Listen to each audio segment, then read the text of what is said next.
Perkenalkan, nama saya Inyoman Giri Putra, dosen di program studi Ilmu Kelautan, Fakultas Kelautan dan Perikanan Universitas Udayana. Salah satu mata kuliah yang saya ajar di program studi Ilmu Kelautan adalah mata kuliah Bioteknologi Laut yang merupakan mata kuliah wajib di semester ganjil. Mata kuliah ini mempelajari konsep-konsep dasar tentang bioteknologi seperti pengetahuan tentang sel, materi genetik, replikasi materi genetik, polimerase chain reaction atau PCR, dan juga bioinformatika. Selain itu, mata kuliah ini juga akan membahas tentang berbagai aplikasi bioteknologi dalam bidang kelautan dan perikanan seperti budidaya laut, penanganan limbah, serta pengolahan hasil-hasil perikanan.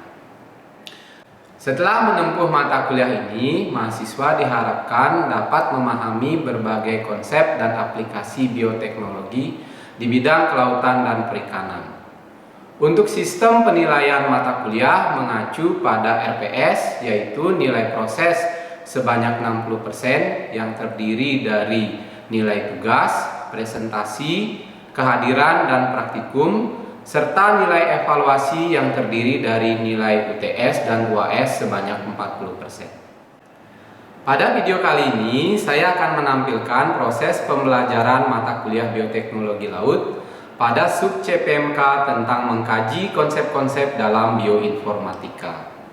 Materi atau bahan kajian yang dipaparkan dalam perkuliahan yaitu tentang database genetik dan metode BLAST, Basic Local Assignment, pada database genetik GenBank. Pembelajaran pada topik ini dilaksanakan dengan metode diskusi kelompok. Pembelajaran diawali dengan pemaparan materi secara ringkas oleh dosen, lalu mahasiswa diberikan topik untuk didiskusikan di dalam kelompok. Setelah kegiatan diskusi, mahasiswa diminta untuk mempresentasikan hasil diskusinya di dalam kelas. Selengkapnya, proses pembelajaran dapat disimak sebagai berikut. Semua? Siap. Gimana kabarnya hari ini? Baik. Ada yang kurang baik kabarnya? Baik semua. Semua baik, oke. Jadi adik-adik semua, hari ini kita akan belajar tentang DNA database. Nah, di pertemuan sebelumnya kan kita sudah banyak belajar kan tentang DNA.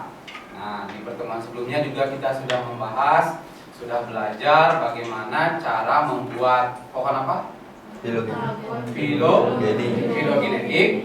Kemudian sebelum kita masuk ke pohon filogenetik, kita apakan dulu sekuennya? Kalau sekuennya kan mungkin belum bagus. Nah, kita apakan? Dirapikan dengan cara apa? Ya, dipotong kan? Kita potong bagian yang kurang rapi. Nah, sehingga sekuen yang kita dapatkan itu sudah siap digunakan untuk membuat pohon filogenetik. Nah, itu minggu lalu kita sudah belajar tentang itu. Nah, sekarang yang akan kita pelajari itu adalah tentang database dari DNA. Nah, database dari DNA ini isinya apa? Jadi di dalamnya itu berisi data DNA dari makhluk hidup. Macam-macam, ada hewan, tumbuhan, manusia juga ada di dalamnya. Nah, di dalam DNA database ini yang sekarang ada itu ada dua penyedia database besar yang bisa kita akses secara bebas. Jadi domainnya publik, siapapun bisa mengakses. Itu yang pertama ada Bolt System, kemudian ada NCBI. Nah, jadi dalam pertemuan untuk hari ini, itu pertama saya akan kasih dulu gambaran sedikit tentang DNA database itu seperti apa. Kemudian setelah saya berikan materi tentang DNA database itu, kita akan mencoba untuk mengidentifikasi spesies. Data sekuennya sudah saya kirim. Nah, nanti spesies itu kita identifikasi berdasarkan database yang ada di Bolt System maupun NCBI. Nah, tetapi untuk hari ini yang akan kita akan coba identifikasi itu dengan menggunakan data NCBI. Nah, jadi Pertama mungkin akan saya demonstrasikan dulu. Nah setelah itu saya berikan kesempatan adik-adik semua karena sudah pegang laptop semua untuk mencoba menggunakan NCBI untuk mengidentifikasi spesies. Jelas ya? Nah ini gambaran untuk kegiatannya. Gimana, jelas? Jelas. Baik, kita langsung mulai. Nah pertama database DNA itu apa? Nah jadi database dari DNA itu dia adalah database yang isinya profil DNA. Nah, jadi berisi profil DNA yang nanti dapat digunakan untuk berbagai hal sebenarnya. Jadi karena database DNA itu semakin banyak, datanya semakin besar sehingga penggunaannya pun menjadi bermacam-macam. Misalnya yang akan kita kerjakan hari ini, kita akan menggunakan database itu untuk mengidentifikasi spesies. Itu yang akan kita coba lakukan hari ini. Tetapi sebenarnya selain untuk mengidentifikasi spesies, banyak hal juga yang bisa dilakukan dalam database DNA. Misalnya apa? Misalnya bisa kita gunakan untuk identifikasi penyakit genetik. Penyakit genetik ini biasanya dia biasanya punya domain sendiri. Jadi dia punya database sendiri. Biasanya itu adalah pada medical medical data. Jadi data rekaman medis. Kadang-kadang dia punya ini database ini. Kemudian berikutnya bisa juga digunakan untuk penyidik jaringan genetik DNA. Kemudian di NCBI itu dia punya database genetik dari makhluk hidup dari sekian juta atau mungkin puluhan juta makhluk hidup di dalamnya. Nah, data sequence yang kita upload itu akan dia bandingkan dengan data sequence yang dia punya.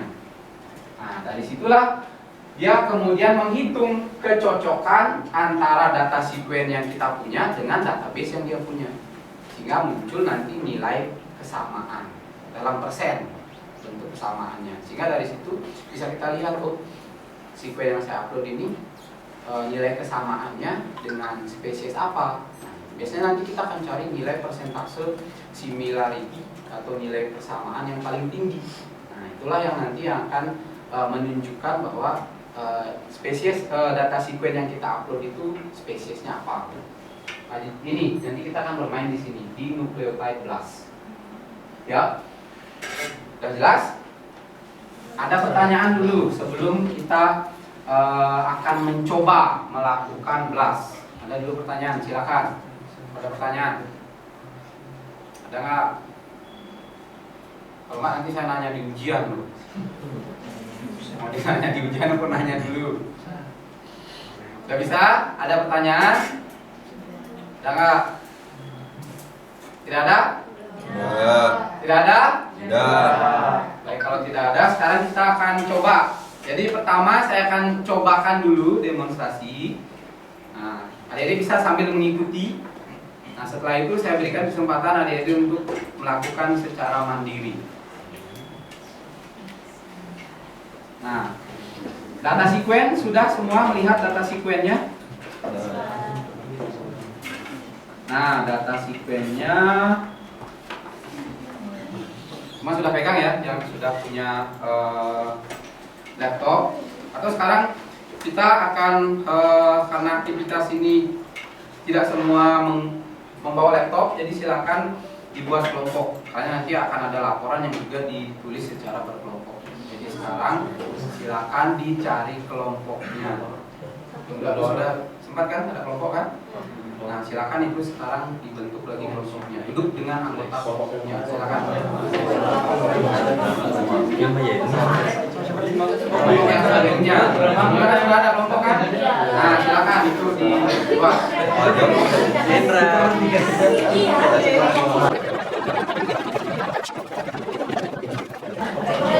Oke, sudah semua kelompoknya sudah duduk dengan anggota kelompok.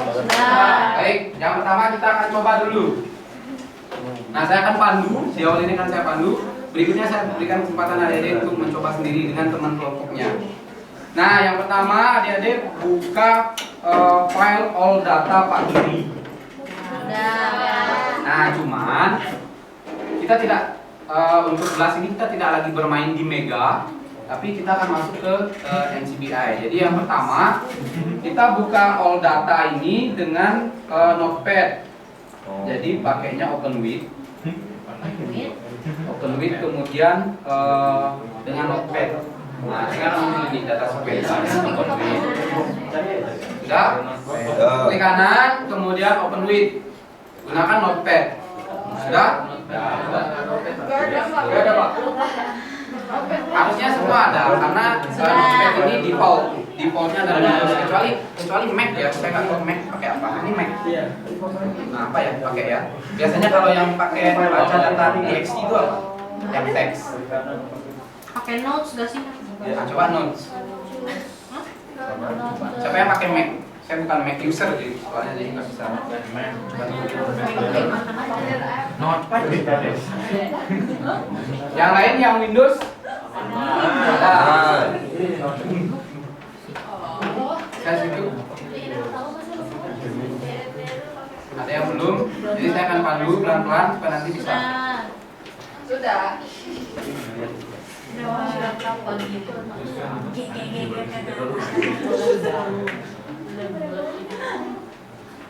Bisa? Bergugul farm. Oke, nggak apa-apa. Nanti yang penting bisa di copy dari situ. Nah, sekarang yang kita lakukan adalah kita memasukkan data sequence. Memasukkan data sequence ke dalam kolom ini. Bisa sebenarnya di-upload, jadi di choose file kemudian upload. Nah, karena di satu file itu ada banyak data, jadi kita masukkannya satu-satu. Sekarang, jadi adik-adik perhatikan, kita akan memasukkan data sequence yang pertama. Silakan kembali lagi ke data sequence-nya yang notepad. Bisa Pak. Nah, ini kita kembali di sini, kita akan coba blast data yang pertama. Ini di bawah namanya. Yang 001. Dari Caranya tinggal kita highlight begini, kemudian kita copy. Tinggal di highlight begini, kemudian kita copy. Setelah di copy, kita paste di situ. Sudah? Ada yang mengalami kendala? Ada yang belum? Semua sudah? Baik. Sekarang kita di bawah ini memang ada beberapa pilihan, tetapi kita gunakan yang default saja. Jadi tidak perlu ada yang kita isi, kita modifikasi dari sini. Kita tinggal gunakan default, kemudian kita tinggal pencet blast. Bagian bawah, nah tadi menu ada blast. Kita tinggal blast.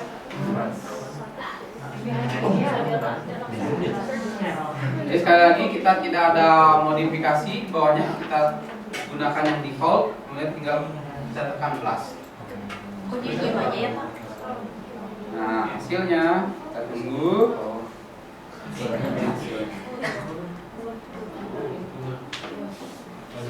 Semua sudah muncul hasilnya?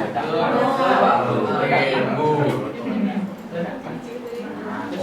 Tapi nggak ada ini Pak, nggak ada bacaan yang loading itu Pak, diam-diam aja. Laptopnya berarti bermasalah. Kalau tidak ada loading, boleh diulang dulu, di refresh, kemudian masukkan lagi sequence-nya, kemudian diulang. Oh. Nah,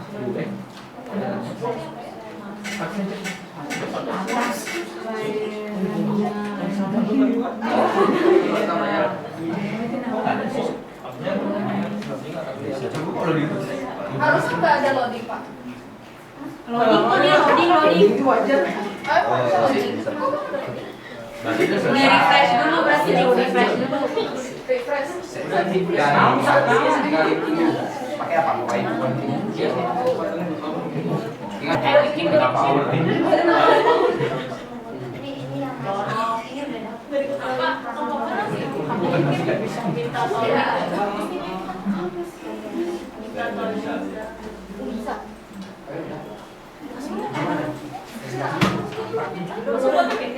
Emosi nih.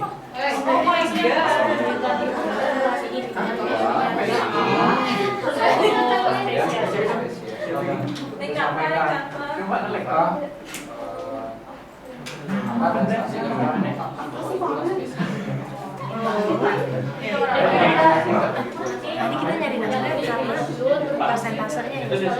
Kita habis 15 menit. Nah, berikutnya saya berikan kesempatan salah satu kelompok untuk menampilkan hasil diskusinya ke depan. Jadi adik-adik sudah mengerjakan, sekarang tinggal ditampilkan hasilnya. Kita cek bersama-sama sudah sesuai atau tidak, karena semua kan mengerjakan sampel yang sama. Jadi bisa saling koreksi nanti hasilnya benar atau enggak. Nah, itulah tujuannya kita lakukan diskusi. Sekarang saya berikan kesempatan tanpa saya tunjuk dulu siapa yang mau menampilkan hasil diskusinya ke depan. Oke, silakan maju.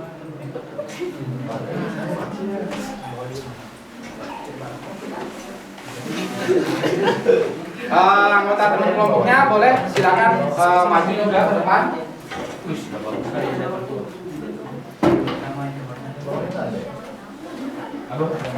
Ayo silakan dibantu Pak.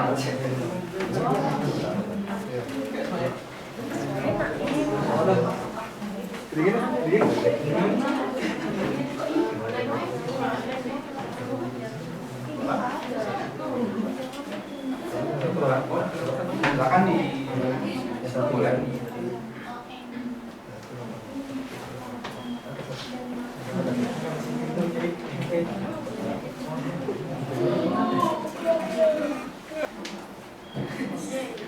Ada nama kelompoknya, Kak ya? Ya. Bukan harusnya kelompok berapa gitu, ada ya? Nah, apa sih? Ya, baik adik-adik semua. Sekarang salah satu kelompok sudah siap untuk menampilkan hasil diskusinya. Nah, sekarang kelompok presenter itu akan menampilkan hasil diskusi mereka. Adik-adik karena sudah melakukan hal yang sama, silakan nanti dilihat sama atau tidak hasilnya. Ya, jadi begitu. Nanti kalau ada pertanyaan, silakan disampaikan kepada presenter. Jelas? Jelas. Baik, kita mulai. Waktunya maksimal 10 menit ya. Ya, silakan dimulai. Ini langsung aja kita mulai. Kita dari kelompok, bukan kelompok kami, ini anggota kelompoknya, dua anggota kami tidak hadir. Dari hasil belasnya kita sudah menentukan untuk data sequence yang nomor 002 itu spesiesnya ini Speramia nematoptera atau pejama cardinal fish. Terus untuk yang data sequence nomor 004 itu kita pilihnya yang ini Chilopterus with whale-line hatus atau five-line cardinal fish. Terus untuk yang 009 kita pilih yang Vibramia ternalis atau half-bear cardinal fish. Nah, pemilihannya ini berdasarkan apa? Pemilihannya ini berdasarkan persentase identifikasi. ya, nih yang di sini. Itu kita pilih dari yang angkanya 100% 100%.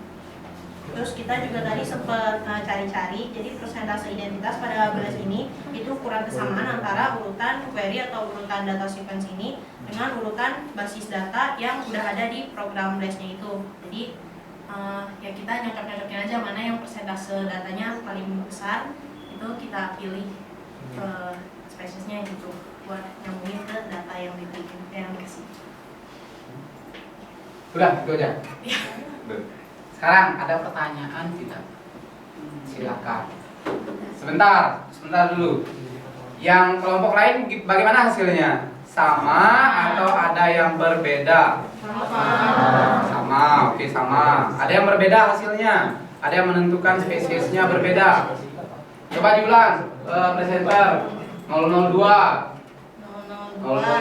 berdasarkan, coba database-nya. Nah, data sequence 002, jadi berdasarkan hasil BLAS itu kelompok presenter itu memilih dia jenisnya adalah ini Speramia nematoptera. Dasarnya tadi apa? Presenter. Nah, jadi di sini ada beberapa pilihan. Nah, ada beberapa informasi yang dilihat oleh kelompok presenter itu adalah percent identity. Ini singkatan dari percent identity. Jadi tingkat similaritas kesamaan sekuen yang kita upload dengan sekuen yang ada di dalam database. Tadi kelompok presenter menyampaikan yang dicari persen identitinya itu yang di mana? Tertinggi, terendah, atau yang di middle? Ya, dicari yang tertinggi. Jadi yang dicari kebetulan di sini yang tertinggi berapa? Yang kelompok presenter? Ya, 100%. Berarti data yang digunakan yang mana? Ya, nomor 2. Ini kan sama juga. Speramea, semuanya di sana dia adalah 100%. Berarti ini sama spesies. Coba tampilkan gambarnya 002. Nah, semua ketemu nggak ini? Semuanya tadi Speramea atau ada yang lain? Kita diskusi aja. Kalau ada yang lain ya nggak apa-apa gitu. Sama? Nah, lanjut. Data nomor 4. Yang 004. Kalau presenter ini hasil identifikasinya adalah apa tadi? Ya, Ceridopterus quiriniatus dengan persen identity 100. Coba munculkan gambarnya. Yang lain gimana? Sama atau beda? Sama. Berikutnya sekuen terakhir. Yang 009. Yang presenter dapatnya adalah Vibramia thermalis. Persen identitinya berapa? 100. Yang lain? Kelompok lain? Benar, sama. Sama semuanya. Nah, jadi begitu. Jadi caranya itu adalah dengan melihat persen identitinya yang dilihat. Jadi seberapa. Sekali lagi, dalam database itu dia tidak akan memunculkan satu spesies saja, tapi beberapa kemungkinan spesies. Nah, sekarang kita yang menentukan itu spesiesnya yang mana. Kalau berdasarkan data GenBank yang kita lihat nanti itu adalah persen identity, berapa tingkat kesamaannya dengan sekuen yang kita upload. Untuk kita mencari yang persen identitinya yang paling tinggi. Itu yang kita lihat.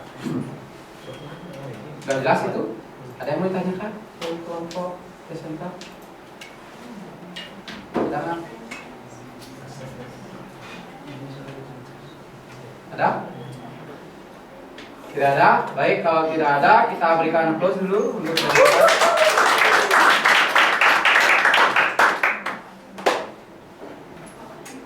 Ya, silakan ditutup. Dan terima kasih. Ya, kasih plus lagi. Silakan duduk.